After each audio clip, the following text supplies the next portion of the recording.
Vacation അടിച്ചു പൊളിക്കാൻ വേണ്ടി ദ്വീപിലേക്ക് വരുന്ന കുറച്ച് വിദ്യാർത്ഥികൾ.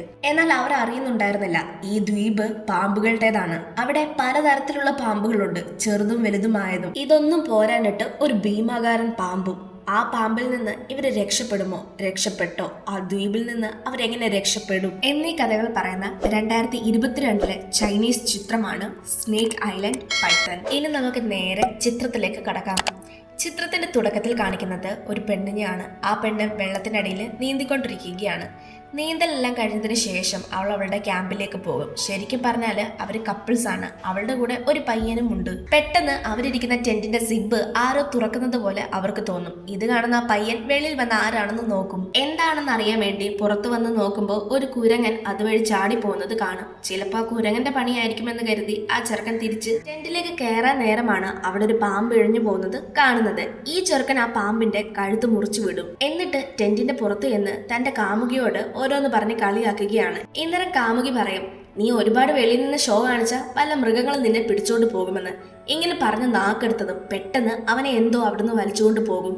ആദ്യം അവൻ തന്നെ പറ്റിക്കാൻ വേണ്ടി ഇങ്ങനെ ചെയ്തതാണെന്ന് കരുതും. പക്ഷെ കുറെ നേരം അവൾ അവിടെ എല്ലാം അവനെ നോക്കും, പക്ഷെ എങ്ങും കാണുകയില്ല. ഇങ്ങനെ നോക്കി നിൽക്കെ പെട്ടെന്ന് അവിടേക്ക് ഒരു വലിയ പാമ്പ് വന്ന് അവളെ കൊല്ലും. പിന്നീട് 5 പെൺകുട്ടികളെയാണ് കാണിച്ചിരിക്കുന്നത്. കോളേജിലെ ഗ്രാജുവേഷന് ശേഷം ഇപ്പമാണ് അവർക്കൊന്ന് ഫ്രീ ആകാൻ പറ്റിയത്. ഇനി എന്തായാലും അങ്ങോട്ട് ഫ്രീ തന്നെയാണ്.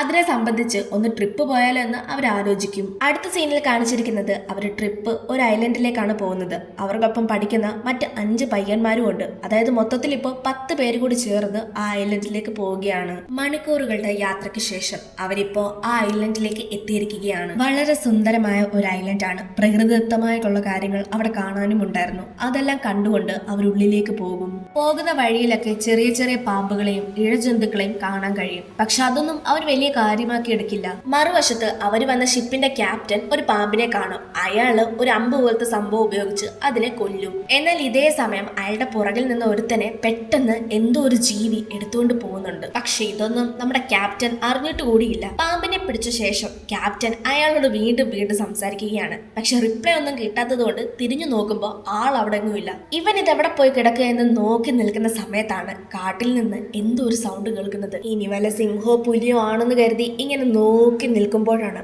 പെട്ടെന്ന് അയാളുടെ മുന്നിലേക്ക് ഒരു വലിയ പാമ്പ് വരുന്നത്. പിന്നീട് ആ പാമ്പ് അയാളെ കൊന്ന് അവിടുന്ന് പോകും. മറുവശത്ത് ഒരു പെണ്ണും ചെറുക്കനും കൂടി ചേർന്ന് അവിടെയുള്ള ഒരു പഴം പറിക്കാൻ ശ്രമിക്കുകയാണ്. നല്ല വിശപ്പുണ്ട്, രാവിലെ ഇറങ്ങിയതാണ്. ഈ പഴം ചിലപ്പോൾ കഴിക്കാൻ പറ്റുന്നതാണെന്ന് കരുതിയാണ് അവർ പറിക്കാൻ ശ്രമിക്കുന്നത്. ഈ പെണ്ണ് ആ ചെക്കന്റെ തോളത്താണ് നിൽക്കുന്നത്. കുറെ നേരം നിന്ന് വെയിറ്റ് കാരണം അവർ 2 പേരും വീഴും. സൗണ്ട് കേട്ട് ബാക്കിയുള്ളവരും അവരുടെ അടുത്തേക്ക് എത്തും. ഈ സമയമാണ് കാടിന് നടുക്കായി ഒരു ശവകുടീരം കാണുന്നത്. ഒരു ഐലൻഡിലൊക്കെ ആരായിരിക്കും ഇങ്ങനെ ശവകുടീരം ഒക്കെ കെട്ടിയത് എന്ന് കരുതി അവർ പേടിക്കും. സൈക്കോ പടങ്ങളിലൊക്കെ കാണുന്നത് പോലെ പല സൈക്കോയുടെ പണിയാണോ എന്നെല്ലാം അവർ കരുതും. കുറച്ചുകൂടി മുൻപോട്ട് പോയി നോക്കുമ്പോൾ ഒന്നല്ല, അവിടെ നിരവധി കണക്കിന് ശവകുടീരങ്ങൾ അവർക്ക് കാണാൻ പറ്റും. ഇവിടെ എല്ലാം എന്താണ് സംഭവിക്കുന്നത് എന്ന് അറിയാതെ നോക്കി നിൽക്കുമ്പോഴാണ് അവിടേക്ക്, അതായത് അവരുടെ നേരെ ഒരു വൃദ്ധൻ വരുന്നത്. ആ വൃദ്ധൻ അതേ ഐലൻഡിൽ തന്നെയാണ് താമസിക്കുന്നത്. മറുവശത്ത് ഇവരുടെ കൂടെയുള്ള ഒരു പെണ്ണിന്റെ ദേഹത്തേക്ക് പാമ്പ് വീഴും. ഈ പാമ്പിനെ കണ്ടതും അവൾ പേടിച്ച് അലറും. ഇന്നരം അവരുടെ കൂടെ വന്ന ക്യാപ്റ്റന്റെ സഹായിയായ ഒരുത്തൻ ആ പാമ്പിനെ കൊന്ന് അതിന്റെ ചോര കുടിക്കും. ഇത് കാണുന്ന വൃദ്ധൻ അയാളോട് പറയുന്നുണ്ട്, ഇവിടെയുള്ള പാമ്പുകളെ ഒന്നും കൊല്ലാൻ പാടില്ല, അത് നിങ്ങൾക്ക് തന്നെ ദോഷമായി വരും. എന്നാൽ ആ വിദ്യാർത്ഥികൾ ഇയാൾ ഈ പറഞ്ഞ കാര്യത്തിനെ ഒരു പുച്ഛത്തോടെയാണ് എടുക്കുന്നത്. ഈ വൃദ്ധന്റെ ജോലി എന്തെന്നാൽ ഐലൻഡിലേക്ക് വരുന്നവരെ അവിടെ ഒരു ചെറിയ അപ്പാർട്ട്മെന്റ് പോലത്തെ സ്ഥലത്ത് കൊണ്ടേ താമസിപ്പിക്കും. ശേഷം അയാൾ പൈസ വാങ്ങും. എന്തായാലും ഇപ്പൊ അവരെല്ലാവരും കൂടി ആ വീട്ടിലേക്ക് വൃദ്ധന്റെ ഒപ്പം പോകും. മറുവശത്ത് ആ ഭീമാകാരൻ പാമ്പും ഇവര് പോകുന്ന വഴിയെല്ലാം ശ്രദ്ധിക്കുന്നുണ്ട്. പക്ഷെ എന്തുകൊണ്ടെന്നറിയില്ല ആ പാമ്പ് ഇവര് ഈ പ്രാവശ്യം ആക്രമിക്കില്ല. ആ അപ്പാർട്ട്മെന്റ് കാണാൻ വളരെ മനോഹരമായിരുന്നു. കാടിന് നടുക്ക് ഇത്രയും മനോഹരമായ ഒരു അപ്പാർട്ട്മെന്റ് കാണുന്നത് തന്നെ അത്ഭുതമാണ്. കാരണം എല്ലാ സൗകര്യങ്ങളും അവിടെ ഉണ്ട്. അപ്പാർട്ട്മെന്റ് എല്ലാം ചുറ്റി കണ്ടതിന് ശേഷം അവരവിടെ തൊട്ടടുത്തുള്ള ഒരു വെള്ളച്ചാട്ടത്തിലേക്ക് പോകും. അവിടെ പോയി കുറെ നേരം ടൈം സ്പെൻഡ് ചെയ്യും. ഇപ്പോ രാത്രി സമയമായിരിക്കുന്നു. അവർ ക്യാമ്പ് ഫയർ എല്ലാം സെറ്റ് ചെയ്ത് ഫുഡ് ഉണ്ടാക്കി കഴിക്കുകയാണ്. ഈ സമയമാണ് അവർക്ക് ക്യാമ്പ് ഫയറിനകത്തേക്ക് ഏതോ ഒരു മൃഗത്തിന്റെ തല മുകളിൽ നിന്ന് താഴേക്ക് വീഴുന്നത്. ഇത് കണ്ട് അവരെല്ലാവരും പേടിച്ചോടി പോകും. ഇനി ഇവിടെ നിൽക്കുന്നത് ഒട്ടും സേഫ് അല്ലെന്ന് അവർക്ക് മനസ്സിലാകും. സമയം ഒരുപാട് വൈകിയിരിക്കുന്നു. വന്യമൃഗങ്ങളൊക്കെ ഇറങ്ങാൻ സാധ്യതയുണ്ട്. അതുകൊണ്ട് അവർ അപ്പാർട്ട്മെന്റിന് നേരെ പോകും. ഇന്നേരം ഇവരുടെ കൂട്ടത്തിലുള്ള ഒരു ചെക്കൻ ഒരു പെണ്ണിനോട് വന്നിട്ടുണ്ട്, എനിക്ക് നിന്നോട് എന്തോ പറയാനുണ്ടെന്ന് പറഞ്ഞ് ഒരു സ്ഥലത്തേക്ക് മാറി നിന്ന് വിളിക്കും. ഇവരിങ്ങനെ സംസാരിച്ചുകൊണ്ട് നിൽക്കുന്ന സമയത്താണ് എന്തോ ഒരു സൗണ്ട് കേൾക്കുന്നത്. ഇരുട്ടായതുകൊണ്ട് ഒന്നും കാണാനും കഴിയുന്നുണ്ടായിരുന്നില്ല. പെട്ടെന്ന് ഇവരുടെ നേരെ എന്തോ ഒന്ന് വരുന്നു. അവരവിടുന്ന് ഓടിപ്പോകും. ഈ സമയം ആ വൃദ്ധനും അവിടേക്ക് വരും. ബാക്കിയുള്ള എല്ലാവരും അപ്പാർട്ട്മെന്റിലാണുള്ളത്. ശബ്ദം കേട്ട് അപ്പാർട്ട്മെന്റിലുള്ളവര് വെളിയിലേക്ക് വന്ന് നോക്കുമ്പോൾ ആ വൃദ്ധൻ അവിടെ നിൽക്കുന്നു. പോരാത്തതിന് അവരുടെ കൂടെയുള്ള രണ്ടുപേരെ കാണുന്നുമില്ല. ഇനി ഈ വൃദ്ധൻ ശരിക്കും ഒരു സൈക്കോ ആണോ, അവരെ എന്തെങ്കിലും ചെയ്തോ എന്നെല്ലാം കരുതി നിൽക്കുമ്പോഴാണ് ആ പെണ്ണും ചെക്കനും അവിടേക്ക് വരുന്നത്. ശരിക്കും പറഞ്ഞാല് ആ പെണ്ണും ചെക്കനും പിന്തുടരുന്നത് ഒരു മുതലയാണ്. കൃത്യസമയത്ത് ആ വൃദ്ധൻ അവിടെ വന്നതുകൊണ്ട് അവര് രക്ഷപ്പെട്ടു. വൃദ്ധൻ ആ മുതലെ കൊന്നു. രാത്രിയായി കഴിഞ്ഞാൽ പുറത്തൊന്നും ഇറങ്ങി നടക്കരുത്, ഇവിടെയെല്ലാം വന്യമൃഗങ്ങൾ ഉള്ളതാണ് എന്ന് ആ വൃദ്ധൻ പറയും. പിന്നീട് ആ വൃദ്ധൻ ഇവര് ക്യാമ്പ് ഫയർ ചെയ്തപ്പോൾ ഇട്ടിരുന്ന കുപ്പകളെല്ലാം പെറുക്കി മാറ്റും. ഈ സമയം അവിടേക്ക് ഒരു പെണ്ണ് വന്ന് ഞാനും നിങ്ങളെ സഹായിക്കാമെന്ന് പറയുമ്പോൾ വൃദ്ധൻ പറയും എനിക്ക് നിങ്ങളുടെ സഹായം ആവശ്യമില്ലെന്ന്. എന്നിട്ട് ആ പെണ്ണ് വീണ്ടും വൃദ്ധനോട് പറയും ഈ ദ്വീപ് കാണാൻ എന്ത് ഭംഗിയാണ്, എത്ര വൃത്തിയാണ്. ഇത് കേൾക്കുന്ന വൃദ്ധൻ പുറമെ കാണാൻ ഭംഗിയുള്ളതെല്ലാം എപ്പോഴും അകമേ നല്ലതായിരിക്കണം എന്നില്ല. ഇവിടുത്തെ അപകടങ്ങളെ പറ്റി ആർക്കും ഒന്നും തന്നെ അറിയില്ല.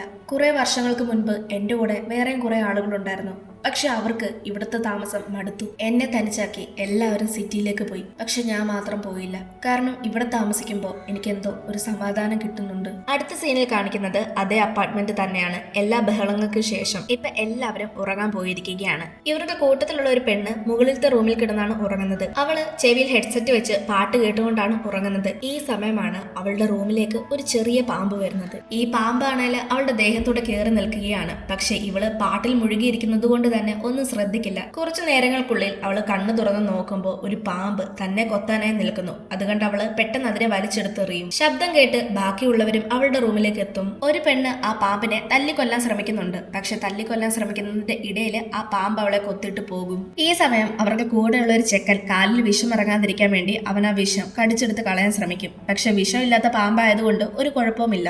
എന്നാൽ ഇവൻ ഇങ്ങനെ ചെയ്തത് ഈ പെണ്ണിന് തീരെ ഇഷ്ടപ്പെടില്ല. കാരണം ഇവർ രണ്ടുപേരും കാമുകൻ കാമുകിയാണ്. അതുകൊണ്ട് അവൾക്ക് ദേഷ്യം വരും. പിറ്റേന്ന് രാവിലെ ആയിരിക്കുന്നു. അവർ രണ്ടുപേരും ഇതും പറഞ്ഞ് അടിയാകും. ഇവരിങ്ങനെ അടി ഉണ്ടാക്കിക്കൊണ്ട് നിൽക്കുന്ന സമയത്ത് ബാക്കിയുള്ളവർ ഇറങ്ങി വന്ന് ഇപ്പൊ അടി ഉണ്ടാക്കാനുള്ള സമയമല്ല, എന്തെങ്കിലും ചെയ്യാൻ നോക്ക്, ഇവിടെ നിന്ന് പോകണം, വല്ലം കഴിക്കണം, അതിനുള്ള മാർഗം നോക്ക് എന്നൊക്കെ പറയും. അവർക്കാണെങ്കിൽ ഫോണില് റേഞ്ചും കിട്ടുന്നില്ല. ഫോണിന് സിഗ്നൽ കിട്ടുന്ന ടവർ കംപ്ലൈന്റ് ആയിരിക്കുകയാണ്. അതുകൊണ്ടാണ് അവർക്ക് സിഗ്നൽ കിട്ടാത്തത്. ക്യാപ്റ്റന്റെ സഹായം വൃദ്ധനും പിന്നെ ഒരു ചെക്കനും പെണ്ണും കൂടി ആ ടവർ നന്നാക്കാനായി പോകും. എന്നാൽ ഇടയ്ക്ക് വെച്ച് ക്യാപ്റ്റന്റെ സഹായം യൂറിൻ ചെയ്യാൻ വേണ്ടി കാട്ടിലേക്ക് പോകും. ഈ സമയമാണ് അയാള് ഒരു ജീവിയെ കാണുന്നത്. അയാൾ ആ ജീവിയെ കമ്പ് ഉപയോഗിച്ച് കുത്തിക്കൊല്ലാൻ നോക്കും. ഇന്നേരം മുകളിൽ നിന്നൊരു പാമ്പ് അയാളുടെ നേരെ വീഴും. പെട്ടെന്ന് പാമ്പ് വന്ന് വീണപ്പോ ഒന്ന് പേടിച്ചുമെങ്കിലും അയാൾ ആ പാമ്പിനെ കൊന്ന് അതിന്റെ ചോര കുടിക്കാൻ വേണ്ടി നോക്കും. പക്ഷെ ഈ പാമ്പ് അപ്പോഴേക്കും അവിടെ നിന്ന് പോകും. ഇയാളും പാമ്പിനെ അന്വേഷിച്ച് എത്തുന്നത് ഒരു ഗുഹയ്ക്കുള്ളിലാണ്. നല്ല ഇരുട്ട് നിറഞ്ഞ ഗുഹ. അതിനുള്ളിൽ എന്താണുള്ളത് എന്ന് പോലും അയാൾക്കറിയില്ല. ഉള്ളിലേക്ക് പോകും തോറും അയാൾക്ക് ഒരു വലിയ ജീവിയുടെ അസ്ഥി കാണാൻ പറ്റും. ആ അസ്ഥിക്കുള്ളിൽ നിറയെ പാമ്പിൻ മുട്ടകളാണ്. അവിടെ വിരിഞ്ഞതും വിരിയാത്തതുമായിട്ടുള്ള കുറെ അധികം മുട്ടകളുണ്ട്. ഇയാള് ഒരു പൊട്ടിയ പാമ്പിൻ മുട്ടയ്ക്കകത്ത് കൈയിട്ട് നോക്കും. കൈയിട്ട് നോക്കുമ്പോൾ ഒരു ചത്ത പാമ്പിൻ കുഞ്ഞിനെ അയാൾക്ക് കിട്ടും. ഈ സമയമാണ് ആ ഗുഹയ്ക്കുള്ളിലേക്ക് ആ ഭീമാകാരൻ പാമ്പ് വരുന്നത്. പാമ്പിനെ കണ്ട അയാള് പേടിച്ച് ആ മുട്ടകളുടെ ഇടയിലേക്ക് തന്നെ വീഴും. ഇന്നരം ഒരു ഡെഡ് ബോഡി കാണും. ആ ഡെഡ് ബോഡി വേറെ ആരുടെയുമല്ല, ഇവരുടെ കൂടെയുള്ള ക്യാപ്റ്റന്റെ മറ്റൊരു സഹായിയാണ്. പെട്ടെന്ന് തന്നെ ഇയാള് അവിടെ നിന്ന് പേടിച്ച് രക്ഷപ്പെട്ട് ഓടുകയാണ്. എന്നാൽ ഇയാളുടെ പുറകില് ആ പാമ്പുമുണ്ട്.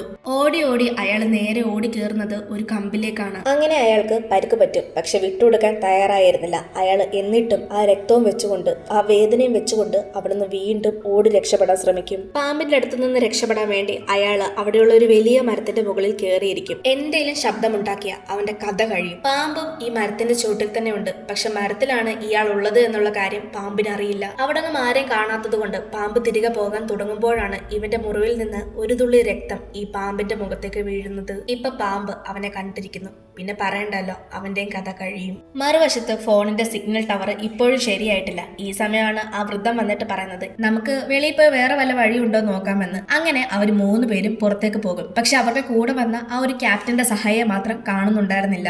അയാൾ എവിടെ പോയെന്ന് കരുതി അവരെല്ലാവരും അയാളെ അന്വേഷിക്കും. ആദ്യം അവർ 3 പേരും കരുതുന്നത് അയാൾ തിരികെ അപ്പാർട്ട്മെന്റിലേക്ക് തന്നെ വന്നിട്ടുണ്ടാകുമെന്നാണ്. പക്ഷെ അപ്പാർട്ട്മെന്റിൽ എത്തിയപ്പോൾ ബാക്കിയുള്ളവര് അവിടെങ്ങും അയാൾ വന്നിട്ടില്ല എന്ന് പറയും. അങ്ങനെ അവരെല്ലാവരും കൂടി ചേർന്ന് അയാളെ അന്വേഷിച്ച് കാട്ടിലേക്ക് പോകും. അന്വേഷിച്ച് അവര് ആ മരത്തിന്റെ ചോട്ടിലെത്തും. അവിടെ അയാളുടെ ഒരു കത്തിയും പിന്നെ കുറച്ച് രക്തവും മാത്രമേ ഉണ്ടായിരുന്നുള്ളൂ. ചിലപ്പോൾ അയാള് വല്ല പാമ്പിനെ കൊന്നതാണെന്ന് കരുതി വീണ്ടും അവര് അന്വേഷണം തുടങ്ങും. അന്വേഷണത്തിന്റെ അവസാനം അവരെത്തുന്നത് അതേ പാമ്പിൻ ഗുഹയിലേക്കാണ്. അവിടെ നിറയെ മുട്ടകളുമുണ്ട്. ഈ മുട്ടകളെല്ലാം എന്തിന്റെയാണെന്ന് അവർക്ക് യാതൊരു പിടിയുമില്ല. ഇതെന്തിന്റെ മുട്ടയാണെന്ന് അറിയാൻ വേണ്ടി അവർക്ക് കൂടെയുള്ള ഒരുത്തൻ ആ മുട്ടയിൽ ഒരെണ്ണം പൊട്ടിച്ചു നോക്കും. ഇന്നേരം ആ മുട്ടയ്ക്കുള്ളിൽ നിന്ന് പാമ്പിൻ കുഞ്ഞുങ്ങൾ ഇറങ്ങി വരും. ഇത് കാണുന്ന വൃദ്ധൻ പറയും, ഇതാ ഭീമാകാരൻ പാമ്പിന്റെ കുഞ്ഞുങ്ങളാണ്. അതിന്റെ അർത്ഥം ആ പാമ്പ് ഇവിടെ എവിടെയെങ്കിലും കാണും. നമ്മളിവിടെ നിൽക്കുന്നത് ഒട്ടും സേഫ് അല്ല. അതിന്റെ കുഞ്ഞുങ്ങൾക്ക് എന്തെങ്കിലും പറ്റിയാൽ അത് നമ്മളെ ആരെയും ജീവനോടെ വിടില്ല. വൃദ്ധൻ ഇങ്ങനെയെല്ലാം പറഞ്ഞിട്ടും ആ ചെക്കൻ പാമ്പിന്റെ മുട്ട പൊട്ടിക്കുകയും അതിലുള്ള കുഞ്ഞുങ്ങളെല്ലാം കൊല്ലുകയും ചെയ്യും. ശബ്ദം കേട്ട് ആ ഭീമാകാരൻ പാമ്പ് അവിടേക്ക് വരും. ശേഷം ക്യാപ്റ്റന്റെ സഹായിയായ ആളെ ആ പാമ്പ് കക്കി വെക്കും. പാമ്പിനെ കണ്ട അവരെല്ലാവരും അവിടെ നിന്ന് പേടിച്ച് ഓടിപ്പോകും. അവരുടെ കൂട്ടത്തിലുള്ള 2 പേര് ഓടി ഒരു നദീതീരത്താണ് എത്തുന്നത്. പക്ഷെ അതിനുള്ളിൽ നിറയെ ചെളിയായിരുന്നു. അതുകൊണ്ട് അവര് മെല്ലെ ആ ചെളിക്കുള്ളിൽ കുഴിഞ്ഞു പോകാൻ തുടങ്ങും. ശബ്ദം കേട്ട് വേറെ 2 പെണ്ണുങ്ങള് അവിടേക്ക് വന്ന് അവരെ സഹായിക്കാമെന്ന് വിചാരിക്കും. അവർക്ക് കമ്പ് കൊടുത്ത് കരയിലേക്ക് കയറ്റാമെന്ന് വിചാരിക്കും. എന്നാൽ കമ്പിന് നീളമില്ലാത്തത് കൊണ്ടും അവര് ഒരുപാട് കുഴിഞ്ഞു പോയതുകൊണ്ടും അവർക്ക് മുൻപോട്ട് കയറാൻ സാധിക്കുന്നുണ്ടായിരുന്നില്ല. ഇതേ സമയം തന്നെ ഇവർക്ക് നേരെ ആ വെള്ളത്തിലേക്ക് ഒരു മുതലയും ഇറങ്ങി വരുന്നുണ്ട്. ഇവരുടെ കഥ കഴിഞ്ഞെന്ന് വിചാരിച്ചിരിക്കുമ്പോഴാണ് ആ പാമ്പ് വന്ന് ഈ മുതലയെ തിന്നുന്നത്. വെള്ളത്തിൽ മുങ്ങിക്കിടക്കുന്ന ആ ചെറുക്കൻ പെണ്ണിനെ മുൻപോട്ട് തള്ളിവിടും. അങ്ങനെ അവൾക്ക് ആ കമ്പ് കിട്ടും. എന്നിട്ട് അവൾ ആ ചെക്കനെ രക്ഷിക്കാൻ നോക്കുമെങ്കിലും അപ്പോഴേക്കും അവൻ ആ വെള്ളത്തിൽ മുങ്ങി മരിക്കും. ആ പെണ്ണിനെ രക്ഷിച്ചുകൊണ്ട് ബാക്കിയുള്ളവര് അപ്പാർട്ട്മെന്റിലേക്ക് പോകും. പുറകില് ഈ പാമ്പും ഇവരെ പിന്തുടർന്നത് നിർത്തിയിട്ടില്ല. ഇന്നരമാണ് കൂട്ടത്തിലുള്ള ഒരാള് പുറകിലായി പോയ കാര്യം ഇവര് ശ്രദ്ധിക്കുന്നത്. അങ്ങനെ ഇവരെല്ലാവരും വെളിയിൽ വന്ന ആ പെണ്ണിനെ രക്ഷിക്കാൻ ശ്രമിക്കും. പക്ഷെ ആ പാമ്പും പുറകിലുണ്ട്. അവസാനം ഈ ഭീമാകാരൻ പാമ്പ് ആ പെണ്ണിനെയും കൊല്ലും. ഇത് കണ്ടതോടുകൂടി എല്ലാവരും വീണ്ടും ആ അപ്പാർട്ട്മെന്റിനുള്ളിലേക്ക് കയറി ഡോർ അടയ്ക്കും. ശേഷം പാമ്പ് ഉള്ളിലേക്ക് വരാതിരിക്കാൻ വേണ്ടി ജനലും വാതിലും എല്ലാം ഓരോ സാധനങ്ങൾ വെച്ച് അടയ്ക്കാൻ ശ്രമിക്കും. ജനലും ഡോറും എല്ലാം ഇങ്ങനെ ചെയ്തതുകൊണ്ട് ഇവര് രക്ഷപ്പെട്ടെന്നാണ് വിചാരിച്ചത്. പക്ഷേ ഈ പാമ്പ് ഇപ്പോൾ വീടിന് മുകളിലാണ് ഉള്ളത്. ഇത്രയും വലിയ പാമ്പ് ആയതുകൊണ്ട് തന്നെ വീട് പൊളിച്ചായാലും അത് ഉള്ളിലേക്ക് കയറും. ഈ വീട്ടിൽ നിന്ന് എത്രയും പെട്ടെന്ന് രക്ഷപ്പെടുന്നതായിരിക്കും സേഫ്. ഇല്ലെങ്കിൽ നമ്മളെ എല്ലാവരെയും ആ പാമ്പ് കൊല്ലും എന്നൊരു പെണ്ണ് പറയും. എന്നിട്ട് അവള് വീടിന്റെ ഡോറ് തുറന്ന് പുറത്തേക്ക് പോകാൻ നോക്കും. അവള് പുറത്തേക്കെടുത്ത് കാല് വെച്ചതും ആ പാമ്പ് അവളെയും കൊല്ലും. ഒരു ഘട്ടത്തിൽ ആ പാമ്പ് ഇപ്പൊ വീടിനുള്ളിലേക്ക് വന്നിരിക്കുകയാണ്. അവരെല്ലാവരും അവിടെ നിന്ന് പേടിച്ച് രക്ഷപ്പെട്ട് ഓടും. ഇന്നേരം ഈ പെണ്ണ് അവിടെയുള്ള ഒരു കുഴിയിലേക്ക് വീഴും. പക്ഷെ അവളുടെ കാമുകൻ അത് കണ്ടിട്ടും അവളെ രക്ഷിക്കാതെ അവിടെ നിന്ന് ഓടിപ്പോകും. കുഴിയിൽ നിന്ന് വരുന്ന ശബ്ദം കേട്ട് അവളുടെ കൂട്ടുകാരെല്ലാം, അതായത് ബാക്കിയുള്ളവരെല്ലാം അവളുടെ അടുത്തേക്ക് വരും. ശേഷം അവളെ അവിടെ നിന്ന് രക്ഷിക്കും. എന്നാൽ പെട്ടെന്ന് ആ ഭീമകാരൻ പാമ്പ് വന്ന് അവളെ കൊല്ലും. ബാക്കിയുള്ള 3 പേരും ഓടിപ്പോകുന്നത് അവിടെയുള്ള ഒരു പവർ സ്റ്റേഷനുള്ളിലേക്കാണ്. അവിടെ ആ പെണ്ണിന്റെ കാമുകനും ഉണ്ട്. അവനാണേല് സ്വന്തം കാമുകി മരിച്ചതിൽ ഒരു കുറ്റബോധം പോലും തോന്നുന്നില്ല. അവന് ബാക്കിയുള്ളവരോട് തർക്കിച്ചുകൊണ്ട് നിൽക്കുകയാണ്. ഇതേ സമയം ആ പാമ്പ് അവിടേക്ക് വരും. പക്ഷെ അവരെല്ലാവരും ഒരു അക്ഷരം പോലും മിണ്ടാതെ അനങ്ങാതെ നിൽക്കും. ആരെ കാണാത്തത് കൊണ്ട് ഈ പാമ്പ് അവിടെ നിന്ന് പോകും. പക്ഷെ ഒരു ഘട്ടത്തിൽ അവിടെ ആളുണ്ടെന്ന് മനസ്സിലാക്കിയത് പാമ്പ് അവരുടെ കൂടെ ഉള്ള ഒരുത്തനെ കൊല്ലും. ശേഷം ഈ പാമ്പ് ബാക്കിയുള്ള 3 പേരെ കൊല്ലാനായി വരുമ്പോൾ അവിടേക്ക് ആ വൃദ്ധൻ വന്ന് അതിനെ ആക്രമിക്കും. എന്നാൽ ഈ പാമ്പ് വൃദ്ധനെ ദൂരേക്ക് തള്ളിയിടുകയും അയാൾക്ക് ഒരുപാട് പരിക്ക് പറ്റുകയും ചെയ്യും. ശേഷം ഈ പാമ്പ് വൃദ്ധന് നേരെ വരും. ഇന്നേരം വൃദ്ധൻ ഒരു ലൈറ്റർ ഓണാക്കി തന്റെ കയ്യിൽ വെക്കും. എന്നിട്ട് അവിടെയുള്ള ഓയിലില് ഈ ലൈറ്റർ തീ കത്തിക്കും. അപ്പൊ അവിടെ ഫുള്ള് ബ്ലാസ്റ്റ് ആകും. ഇപ്പൊ വൃദ്ധനും മരിച്ചിരിക്കുന്നു, ആ പാമ്പും മരിച്ചിരിക്കുന്നു. വൃദ്ധനെ സഹായിക്കേണ്ടെന്ന് ആ കുട്ടികളൊക്കെ വൃദ്ധൻ തന്നെയാണ് പറഞ്ഞത്. അതുകൊണ്ട് അവർ 3 പേരും അവിടെ നിന്ന് രക്ഷപ്പെട്ട് വീണ്ടും തിരികെ അവരുടെ നാട്ടിലേക്ക് തന്നെ പോകാമെന്ന് തീരുമാനിക്കും. ലാസ്റ്റ് സീനിൽ കാണിച്ചിരിക്കുന്നത് ഇപ്പോഴും ആ പാമ്പ് മരിച്ചിട്ടില്ല. ആ പാമ്പ് തന്റെ ഗുഹയിലേക്ക് വരും. എന്നിട്ട് തന്റെ മുട്ടകൾ നോക്കി നിൽക്കുകയാണ്. ആ മുട്ടകൾ വിരിഞ്ഞ് ഈ പാമ്പിന്റെ കുഞ്ഞ് പുറത്തേക്ക് വരുന്നതും കാണിക്കുന്നുണ്ട്. ആ ഒരു സീൻ അങ്ങനെ കാണിച്ചുകൊണ്ടാണ് സ്നേക്ക് ഐലൻഡ് പൈത്തൻ എന്ന് പറയുന്ന ഈ ഒരു മൂവി തീരുന്നത്. നിങ്ങൾക്ക് ഈ ഒരു മൂവി ഇഷ്ടമായെന്ന് വിചാരിക്കുന്നു. ഇഷ്ടപ്പെട്ടാൽ അത് തീർച്ചയായിട്ടും കമന്റ് സെക്ഷനിലൂടെ അറിയിക്കുക. മൂവിയെ പറ്റി എന്തെങ്കിലും സംശയങ്ങളോ അഭിപ്രായങ്ങളോ ഉണ്ടെങ്കിൽ അതും കമന്റായി രേഖപ്പെടുത്തുക. ഇനി മറ്റൊരു വീഡിയോയിൽ നമുക്ക് വീണ്ടും